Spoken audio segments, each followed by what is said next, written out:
Welcome. This is a new podcast called Sleepy 8 Podcast. We are filming from the luxurious Calgary Petroleum Club. There's a lot of wood paneling around, but it is a nice place, nice atmosphere. And we're pretty excited to get this rolling. And we're, this new podcast coming from the Métis Nation here in Southern Alberta. We'll be speaking to a lot of industry professionals, people who are community members, the real leaders out there, the real helpers, and also bring possibly even some music over this next little while. So anyways, I want to introduce myself. I'm Lawrence Gervais. I'm Regional President down here in the Métis Nation of Alberta, Region 3, and I'm very happy to sit with one of our members. His name is Kirk Poitras, and he is CEO of Apeiron Resources here in Southern Alberta, but certainly has projects all over Western Canada, from what I understand. We are definitely, I would say, acquaintances, possible friends every now and then. Every once in a while, I'll see him at Stampede. But we definitely have a good thing going, good relationship, and they do a tremendous work here for the region. So I just want to say thanks, and maybe Kirk can introduce himself. Thank you, President Gervais. Appreciate it, and it's always an honor to be able to be here and to help support the region and all of the initiatives that you put forth. And Kirk Poitras, my dad from Winnipeg area, grew up in the Winnipeg area, moved to Calgary, met my mom, reside here now in Calgary. We do have a farm outside of between Sunder and Cremona, so grew up in a farming community as well, so grassroots kind of connection there. So been Apeiron Resources, it's been I think a good 5 years since we really kind of put that into the wheels into motion to support the economic development kind of portfolio for the region, looking at a number of different opportunities even outside of the region for Métis inclusion. We do work through Manitoba, Saskatchewan, Alberta, and BC. So, yeah. So what type of work does Apeiron do, like specifically? Is it categorized or? Yeah, there's a couple of areas that we really focus on, and that's the environmental side. So I know that's a very broad classification, but we look at traditional knowledge, traditional land use, permitting, wildlife mitigation, wildlife monitoring, seeding rec rem. That type of work. We also look at environmental, so that's another broad discipline there. So we're looking at saying what do we do on the environmental side? That's supporting our engineering environmental. They both work hand in hand together. So that's looking at how do we make sure water is clean for the fish or for people around the area for the use, and kind of focusing on we've done some mine rec rem work through our engineering environmental division. We do project management and kind of get that indigenous lens and component in on major projects or in on projects that help really kind of exercise the rights of indigenous peoples, and specifically Métis, for in today kind of truth and reconciliations. Well, I'm asking like I don't know, because I actually do know what you guys do, but I think the people watching this probably don't know. But what sort of do you see any potential obstacles that you've kind of seen in the last 5 years in this economic climate, and where do you see sort of that going forward? Sure, I think a great question. From always kind of from an indigenous lens looking at this, and as we're looking, and we still see that racism that comes to play a little bit.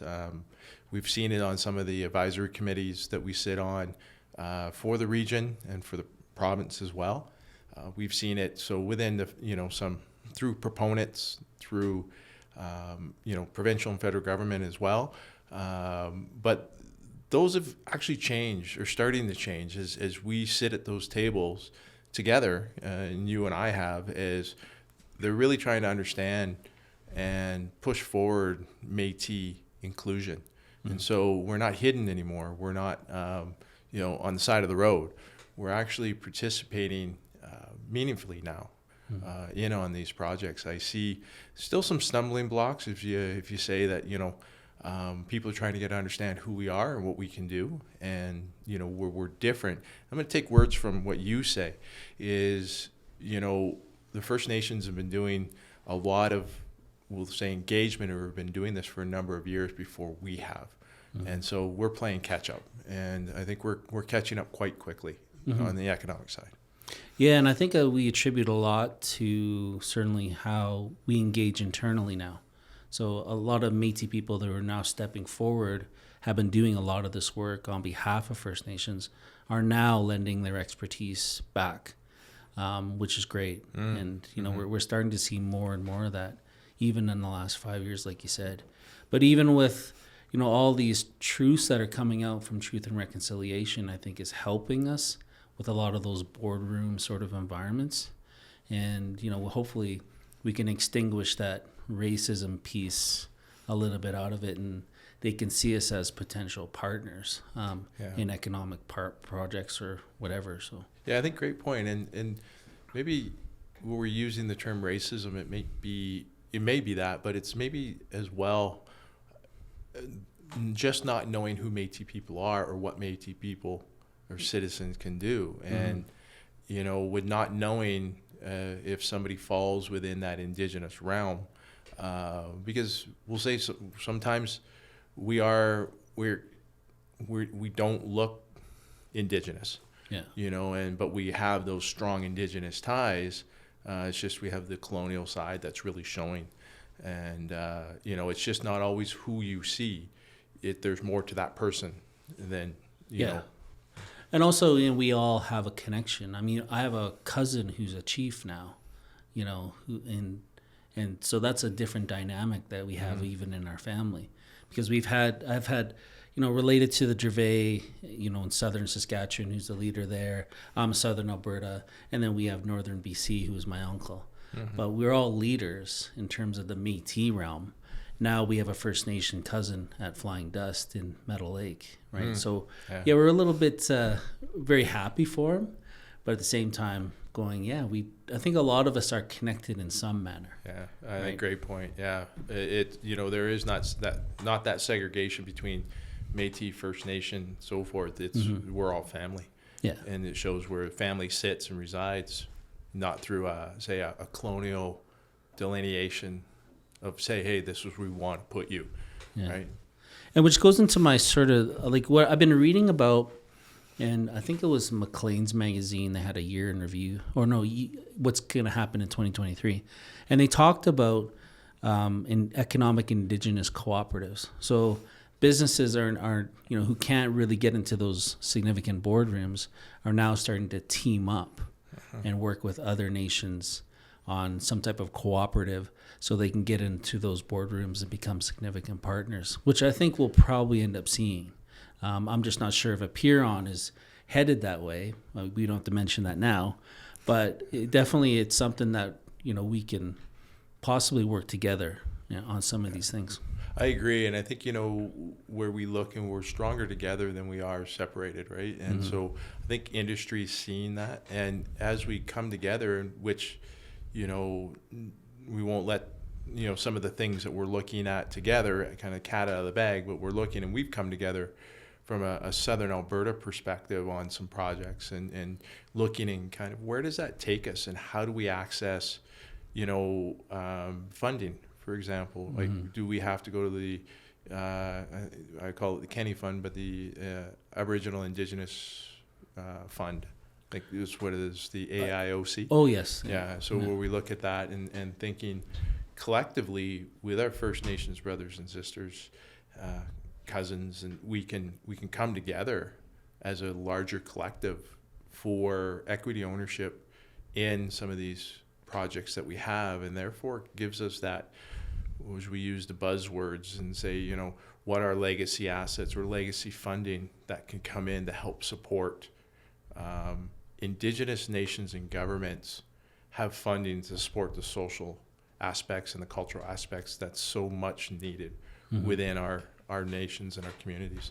Yeah, I mean, people always ask, what the Métis perspective is, and most of the time, we do have a poverty level. We do have issues in our communities that we see, and me, especially coming from the Friendship Center, working into this for many years, that we do need help. We need support at the home. In order to do that, is we need opportunities for Métis people to get involved in business, and so they can help their families. Yeah, and thanks for that. So I want to jump in and since we have this airtime, put the plug in. Since you already mentioned it, I do sit on the board of committee for the Aboriginal Friendship Center here in Calgary, and like you were saying, those initiatives, that are for what they're looking for Indigenous peoples in urban settings, and how do you support those? I mean, that's key to the Friendship Center movement. Yeah, I mean, it's not like I'm Métis, and I worked in the downtown east side of Vancouver on the street level.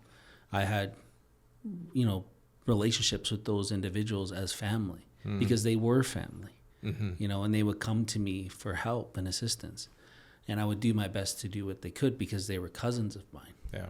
Right. So I know that poverty level is certainly in our realm, but we really need to uplift our people a little bit further. Yeah, it's great. I think there's some good initiatives out there to try to figure out, well, how do we, like you said, uplift our people out of poverty? And that starts with some of the federal provincial funding mechanisms that are out there to support some of the projects or the legacy assets that we're looking at. But we can't be relying on government funding. We need to be self-sufficient ourselves, and I think that's always been the main goal of, at least when we have conversations, is how do we do that for the citizens here in Region 3 and the Métis homeland as a encompassing whole. Yeah, I mean, that term Ode to Pimmisawak is actually it's a term given to us by First Nations, but it means stubborn people, or people who own themselves, or how we want to say the people who govern themselves. But there's a teaching in that. And we try to teach that knowledge to the next generation, to say, don't be dependent on the government too much, right? Just be dependent on yourself as an individual. And so we look at that as a teaching way. And but like you said, we sometimes need the government to be partners in order to move ahead. But partners, right? Not oversee us, right? Yeah, great point. But definitely partners. And we also need to get to those board tables where we're not just advisors anymore. That we actually have a say in some of these things that are happening too. Yeah, great point. Which is very important. Yeah. And I think that leads to sort of the next thing, and I don't want to be certainly that sore point for the Alberta government, but they have a different viewpoint of people south of the Red Deer River. And we know this thing, Sovereignty Act, is coming and being discussed. I remember when I would think I was sitting in Cochrane at the mayor's office and talking about our self-government framework, and that's when that same day the sovereignty piece came up, and Treaty 6, 7, and 8 aligned themselves to say, no, this is an issue in that legislation. So, and I can kind of see their point. I mean, I've kind of looked at the Onion Lake, the issue that's happening there with the chief and the government of Alberta. And I know the government of Alberta will have to respond certainly to that statement of claim that's against them, and talk about what the treaty actually means in that relationship, because it is with the Crown. It's not with Canada or Alberta. So, that decision lies with them. And, you sometimes can't mess with those treaty rights in that same manner, versus our agreement with the self-government will be solely with Canada. It's not certainly supported by the Crown, but not, entirely, right? As much as the Treaty 1 through 12. So do you think, Lawrence, or President Gervais, that we would look at this from... You can call me Lawrence, it's fine, yeah. So do we see this as, from a perspective, if go forward with the Sovereignty Act, that the Crown would still honor its commitment to, say, First Nations treaties, and potentially, because I believe some of the premise between the Sovereignty Act is where items that put economic strain on the province, the province would be able to say no, And therefore, when we talk about oil and gas or resources, commodities, it could potentially take a revenue stream away from the province, and that inclusion of Indigenous peoples on that could limit some of those fiscal responsibilities or fiscal dollars going back to the nation. So yeah, well, I think what the main issue is, the 1763 proclamation was always there. It's always going to be based on that. UNDRIP is certainly based on that. I'm not a lawyer, but I know when you don't do consultation and you decide to push legislation through, you're going to have a little bit of standoffishness.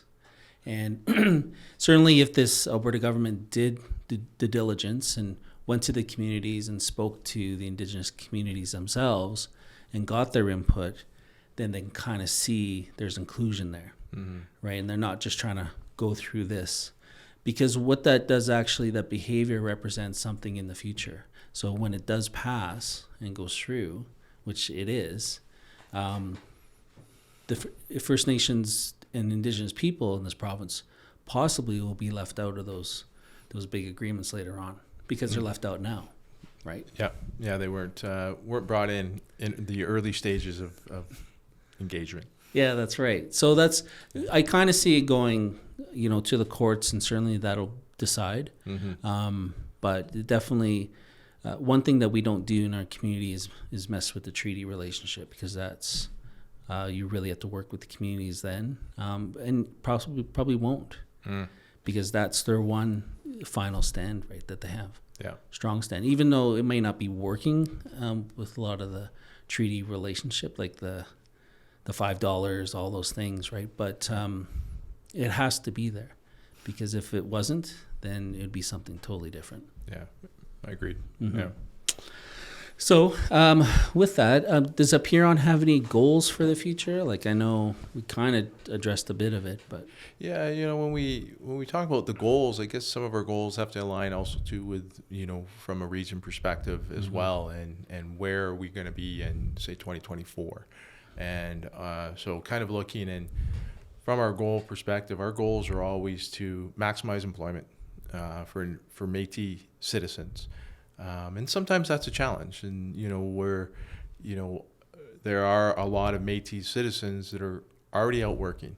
And, so a lot of them potentially don't need certain types of roles that are coming to them through the projects that we're seeing. And, sometimes it's away from family. There's, you're out in the cold.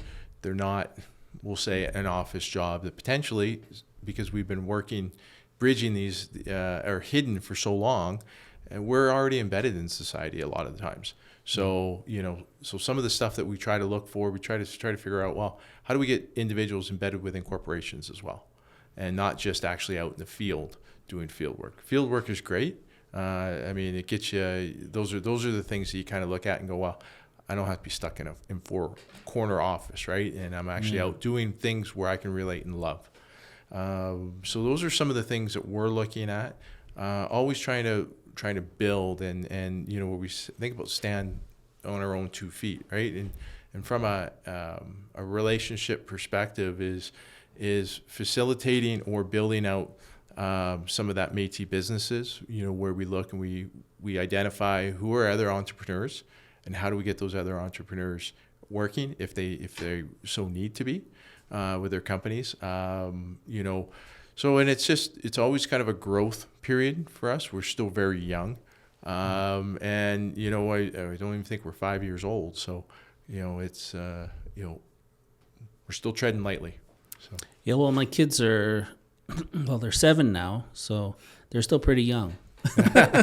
So I can relate to that 5-year-old thing, right? But we can get them out working.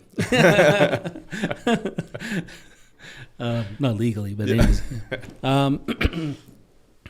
No, I just certainly want to, thank Kirk for being here today and being, I guess, in this area of Otuscany, certainly what people call it Mokinsis too, but it's definitely a different environment to have a podcast in. I don't know if you like it too much. You know what? It's just once the nerves kind of fell off here. I think it went really well. Yeah, we did Squeaky Wheel in the past. We film at the office and those things, but it's different being in a sort of business area. But it's unique, you know. And also, I want to be able to bring guests to a special place, you know. And so I want to thank everybody for helping, especially Devin. I know he's sitting in the corner here. Nobody will ever see him, but definitely have somebody helping me out technical-wise. Well, we're going to try to do a lot of fun stuff over this next little while, at least through the summer, and hopefully have a great time doing it at the same time. But I want to thank everybody for viewing and look forward to the future. Great. Well, thanks, Lawrence, for having me. Appreciate it. In the spirit of reconciliation, we acknowledge that we live, work, and play on the traditional territories of the Blackfoot Confederacy, Siksika, Kainai, Piikani, the Tsuut'ina, and the Stoney Nakoda Nations, the Métis Nation of Alberta Region 3, and all people who make their homes in the Treaty 7 region of Southern Alberta.